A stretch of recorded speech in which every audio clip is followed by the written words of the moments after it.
Hello दोस्तों, कैसे हैं आप? ज्ञान कलश के इस वीडियो में आपका बहुत बहुत स्वागत है। आज हम इस वीडियो में परमानेंट अकाउंट नंबर के बारे में चर्चा करेंगे, जिसे आमतौर पे पैन के नाम से जाना जाता है।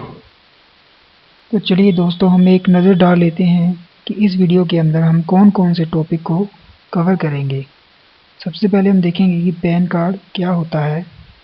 उसके बाद देखेंगे कि पैन कार्ड कहाँ कहाँ पे यूज़ किया जा सकता है, पैन कार्ड बनवाना किसके लिए ज़रूरी है, ऐसी कौन सी ट्रांजैक्शंस हैं जिनके लिए पैन कार्ड मैंडेटरी किया गया है, और पैन कार्ड किस तरह से अप्लाई किया जाता है, और अगर आपके पैन कार्ड के अंदर कोई चेंजेस करने हो या कोई मिस्टेक रेक्टिफाई करनी हो तो उसके लिए क्या प्रोसीजर अपनाया जाएगा। अगर आपके पास एक से ज़्यादा पैन कार्ड हैं तो इनकम टैक्स डिपार्टमेंट आपके अगेंस्ट क्या एक्शन ले सकता है या आपकी क्या लाइबिलिटीज़ हो सकती हैं। अगर आपका पैन कार्ड चोरी हो जाता है या आप रखकर कहीं भूल जाते हैं तो हमें क्या करना चाहिए। और अंत में हम देखेंगे कि अगर हम पैन कार्ड से रिलेटेड रूल्स एंड रेगुलेशंस को फॉलो नहीं करते तो हमारे ऊपर क्या क्या एक्शंस लिए जा सकते हैं।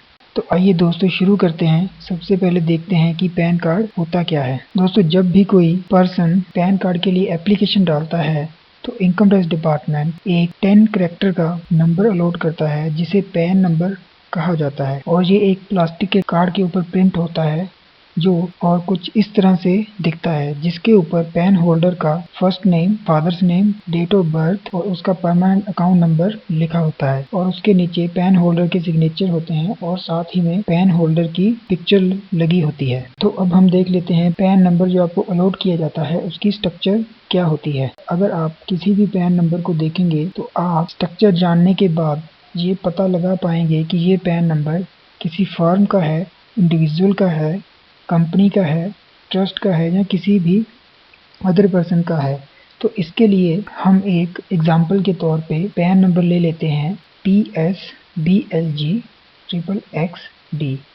तो अब हम इसी एग्जाम्पल के ज़रिए पैन कार्ड की स्ट्रक्चर समझेंगे ताकि हम अपने पैन कार्ड को अच्छी तरह से जान सकें। तो सबसे पहले जो पहले 3 कैरेक्टर होते हैं वो अल्फ़ाबेटिक होते हैं जो इनकम टैक्स डिपार्टमेंट अपने इंटरनल पर्पस के लिए यूज़ करता है, और एरिया के अकॉर्डिंगली ये कोड निर्धारित करता है कि कौन से एरिया में कौन सा कोड दिया जाएगा, और उसी तरह ये पैन कार्ड इशू करता है। इसके बाद जो 4th कैरेक्टर होता है वो पैन कार्ड होल्डर का स्टेटस डिफाइन करता है कि पैन कार्ड होल्डर पर्सन है, कंपनी है या फर्म है या LLP है। तो अगर ये 4th कैरेक्टर P होता है तो इसका मतलब होता है कि ये पैन कार्ड किसी इंडिविजुअल को इशू किया गया है। उसी तरह से अगर C होगा तो ये कंपनी को इशू किया हुआ पैन माना जाएगा। अगर H होगा तो HUF को इशू किया गया होगा। अगर A होगा तो एसोसिएशन ऑफ पर्सन्स को इशू किया होगा। अगर B होगा तो इन बॉडी ऑफ इंडिविजुअल के लिए होगा। अगर G है तो गवर्नमेंट एजेंसी का पैन नंबर है। अगर J है तो आर्टिफिशियल जुडिशियल पर्सन का पैन नंबर है, और अगर L है तो लोकल अथॉरिटी को इशू किया गया पैन है। उसी तरह से अगर E हुआ तो लिमिटेड लाइबिलिटी पार्टनरशिप को इशू किया गया पैन होगा। अगर F हुआ तो फर्म के लिए होगा, और उसी अगर T हुआ तो ये ट्रस्ट के लिए इशू किया गया पैन होगा। अब उसके बाद पैन नंबर का जो 5th कैरेक्टर होगा वो भी अल्फ़ाबेटिक होगा, और ये 5th कैरेक्टर पैन होल्डर के नेम से उठाया जाता है। अगर पैन होल्डर इंडिविजुअल है तो जो उसका सर नेम होगा जिसे हम लास्ट नेम बोलते हैं, तो उसका जो 1st कैरेक्टर होगा वो यहाँ पे 5th कैरेक्टर बन जाएगा। जैसे मान लीजिए अगर किसी के नाम का जो सर नेम है वो कुमार है तो वो K जो होगा, जो उनके सर नेम का K फर्स्ट अक्षर, फर्स्ट अल्फ़ाबेट K होगा, वो यहाँ पे 5th अल्फ़ाबेट बन जाएगा। और उसी तरह से अगर पैन नंबर किसी कंपनी या फर्म को इशू किया गया है तो फर्म और कंपनी के नेम का जो पहला अल्फ़ाबेट होगा वो यहाँ पे 5th कैरेक्टर बन जाएगा। तो अभी हमने देखा कि पैन कार्ड 10 डिजिट का होता है जिसके अंदर फर्स्ट 5 कैरेक्टर जो होते हैं वो अल्फ़ाबेटिक होते हैं, और उसके बाद वाले 4 कैरेक्टर न्यूमेरिक होते हैं, और उसका जो लास्ट कैरेक्टर होता है वो अल्फ़ाबेटिक होता है। आइए अब देखते हैं कि पैन कार्ड यूज़ कहाँ कहाँ पे किया जा सकता है। जो पैन कार्ड होता है वो इनकम टैक्स डिपार्टमेंट को पैन होल्डर को आइडेंटिफाई करने में हेल्प करता है और उसके द्वारा की गई ट्रांजैक्शंस को मॉनिटर करने में इनकम टैक्स डिपार्टमेंट को हेल्प करता है। अगर कोई भी टैक्स पेयर टैक्स पेमेंट करना चाहता है तो वो अपना पैन कार्ड उस मेंशन करेगा और टैक्स पेमेंट करेगा। अगर आपका टीडीएस कटता है या टीसीएस काटना है तो भी आपको अपना पैन कार्ड देना पड़ेगा। अपनी रिटर्न ऑफ इनकम भरने के टाइम आपको पैन नंबर उसके ऊपर मेंशन करना पड़ेगा। और इनकम टैक्स ने कुछ ऐसी ट्रांजैक्शंस स्पेसिफाई की हैं जिसके लिए आपको पैन कार्ड होना अनिवार्य है। और अगर आपको इनकम टैक्स डिपार्टमेंट्स के साथ किसी भी तरह की कम्युनिकेशन करनी है तो आपको अपना पैन कार्ड उसके ऊपर मेंशन करना पड़ेगा। Income tax department pan number को पैन होल्डर की आइडेंटिटी के तौर पे यूज़ करता है और उसके द्वारा की गई इन्वेस्टमेंट या बोरिंग या बिजनेस एक्टिविटी को मॉनिटर करने के लिए इसे यूज़ करता है। अब हम देख लेते हैं कि उसके पास पैन कार्ड होना ज़रूरी है।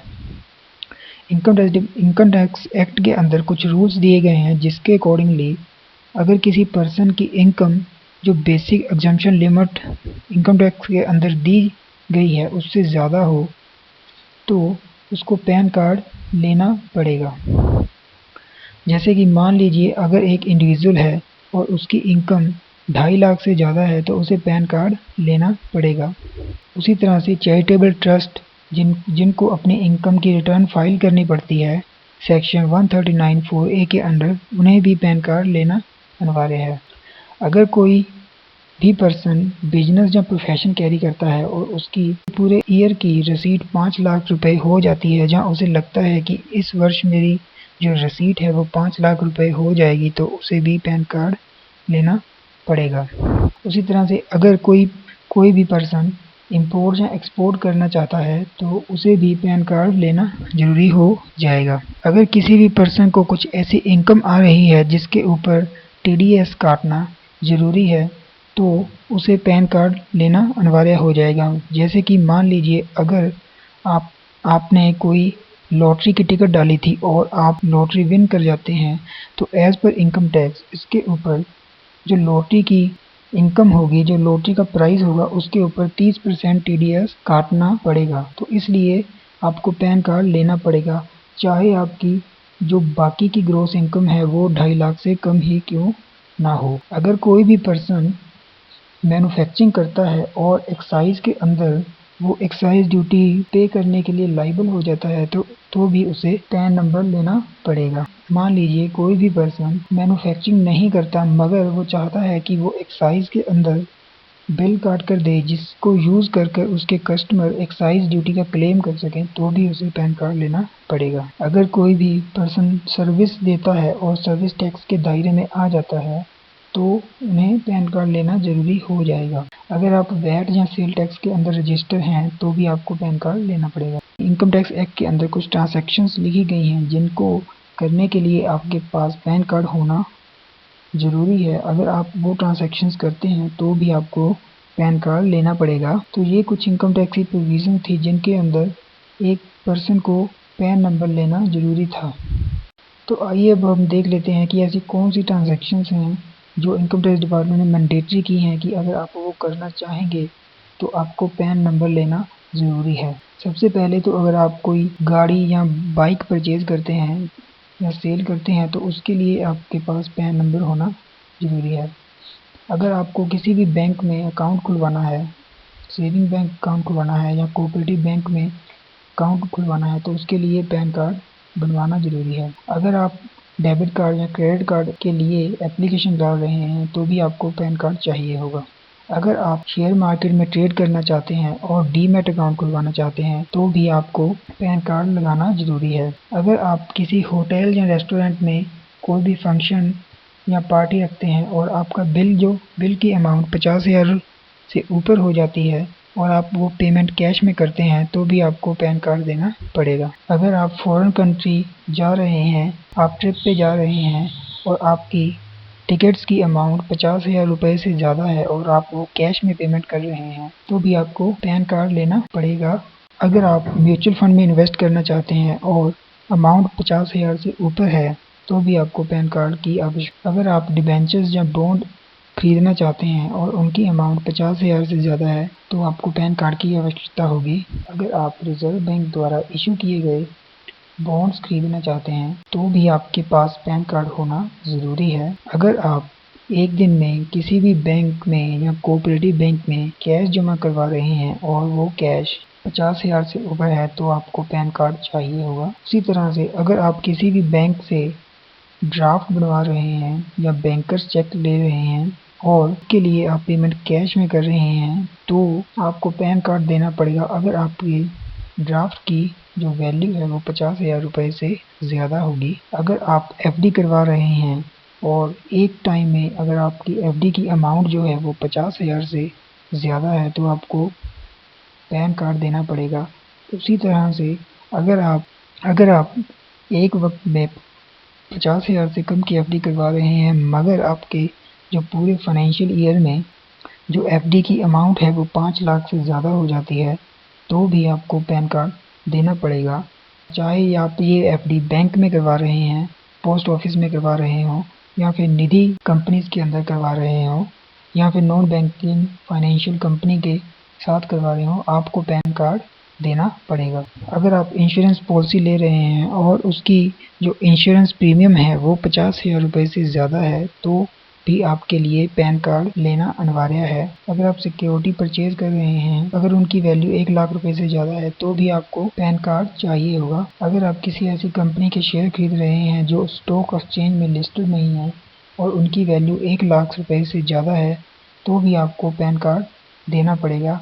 जिस तरह की अभी हमारी प्राइवेट कंपनीज होती हैं और अगर आप उनके शेयर्स परचेज कर रहे हैं तो आपको पैन कार्ड देना पड़ेगा अगर शेयर की वैल्यू 1 लाख रुपए से ज़्यादा होगी तो। अगर आप कोई भी प्रॉपर्टी खरीद रहे हैं, जैसे घर खरीद रहे हैं या ज़मीन खरीद रहे हैं और उसकी जो वैल्यू होगी वो 10 लाख रुपए से ज़्यादा होगी या फिर अगर आपकी वैल्यू 10 लाख रुपए से कम है मगर स्टैम्प वैल्यूएशन अथॉरिटी के अकॉर्डिंगली उसकी वैल्यू 10 लाख से ज़्यादा है तो भी आपको पैन कार्ड देना पड़ेगा। इसके अलावा अगर आप कोई भी सर्विस या कोई भी गुड्स परचेज करते हैं जिसकी वैल्यू एक बार में 2 लाख रुपए से ज़्यादा होगी तब भी आपको पैन कार्ड देना पड़ेगा। तो ये कुछ ऐसी ट्रांजैक्शंस हैं जिनके लिए पैन कार्ड होना ज़रूरी है। अगर ये ट्रांजैक्शन किसी माइनर के लिए की जा रही हैं और उसकी इनकम बेसिक एग्जम्पशन लिमिट से कम है तो वो अपने फादर या मदर का पैन कोड कर सकता है। और अगर किसी भी पर्सन की इनकम बेसिक एग्जम्पशन लिमिट से कम है और उसे ये ट्रांजैक्शंस करनी है तो वो फॉर्म 60 भर कर भी कर सकता है और उसमें ये डिक्लेरेशन दे सकता है कि उसके पास पैन कार्ड नहीं है और उसकी जो इनकम है वो बेसिक एग्जम्पशन लिमिट से कम है। तो आइए अब हम देख लेते हैं कि पैन कार्ड को अप्लाई किस तरह से किया जाता है। तो इनकम टैक्स डिपार्टमेंट ने ऐसी दो कंपनीज हैं जिनको ऑथराइज़ किया गया है कि वो इनकम टैक्स डिपार्टमेंट के बिहाफ पे पैन कार्ड इशू कर सकते हैं और इन कंपनीज ने आगे अपने 10 फैसिलिटी सेंटर खोले हुए हैं जो कि इंडिया के हर शहर में मौजूद हैं। उनमें से एक company UTI infrastructure technology and service limited है जिसे यूटीआई के नाम से जाना जाता है और दूसरी company national security depository limited है जिसे एनएसडीएल के नाम से जाना जाता है। ये दो कंपनियां हैं जो इनकम टैक्स के बिहाफ से पैन कार्ड इशू करती हैं और पैन होल्डर का सारा डाटा मैनेज करके रखती हैं। अगर किसी भी पर्सन को पैन एप्लीकेशन डालनी है तो वो फॉर्म 49A या 49AA के अंदर अपनी बेसिक इन्फॉर्मेशन भरकर और रिलेटेड डॉक्यूमेंट लगाकर एप्लीकेशन डाल सकता है और या फिर वो ऑनलाइन भी अपनी एप्लीकेशन फाइल कर सकता है जो एनएसडीएल या यूटीआई की वेबसाइट से एक्सेस की जा सकती हैं।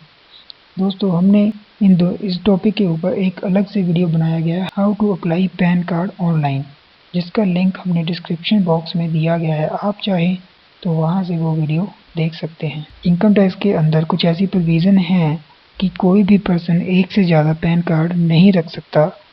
अगर उसके पास एक से ज़्यादा पैन कार्ड हुए तो सेक्शन 272B के अंदर उस पर्सन के ऊपर 10,000 रुपये तक की पेनल्टी लगाई जा सकती है।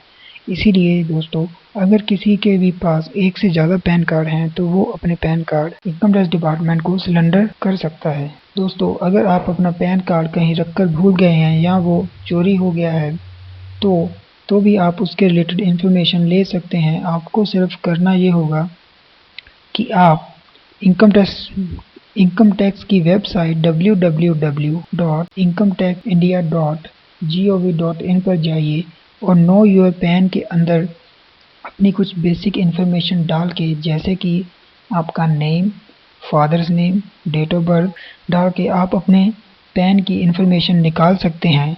और अकॉर्डिंगली अगर आपका पैन गुम हो गया है या चोरी हो गया है तो आप नए पैन कार्ड के लिए एप्लीकेशन डाल सकते हैं। और अगर आप अपने पैन कार्ड में कुछ चेंजेस करना चाहते हैं तो उसी अकॉर्डिंगली आप चेंजेस के लिए एप्लीकेशन डाल सकते हैं। अंत में हम जान लेते हैं कि अगर कोई भी पर्सन पैन कार्ड से रिलेटेड प्रोविजंस या रूल्स एंड रेगुलेशन को फॉलो नहीं करता तो उसके लिए इनकम टैक्स डिपार्टमेंट उसके ऊपर पेनल्टी लगा सकता है, जो कि सेक्शन 272B के अंदर प्रोवाइड की गई हैं। और इसमें लिखा गया है कि अगर कोई पर्सन पैन कार्ड लेने के लिए लायबल था और उसने पैन कार्ड के लिए अप्लाई नहीं किया, या फिर वो जानबूझकर किसी डॉक्यूमेंट के ऊपर अपना गलत पैन कोड कर देता है, या उसे किसी पर्सन को अपना पैन नंबर देना था जो उस TDS कार्ड था और उसने गलत पैन नंबर दे दिया, तो income tax department section 272B के अंदर पेनल्टी लेवी कर सकता है, जिसकी अमाउंट 10,000 रुपीज़ है। तो दोस्तों आज हमने पैन कार्ड के ऊपर चर्चा की। अगर आपको ये वीडियो अच्छा लगा हो तो हमारे चैनल को सब्सक्राइब कीजिए और इस वीडियो को लाइक कीजिए और कमेंट कीजिए कि आपको ये वीडियो कैसा लगा और आप आगे से कौन से वीडियो देखना चाहते हैं, और हमारे चैनल को सब्सक्राइब कीजिए। थैंक यू दोस्तों।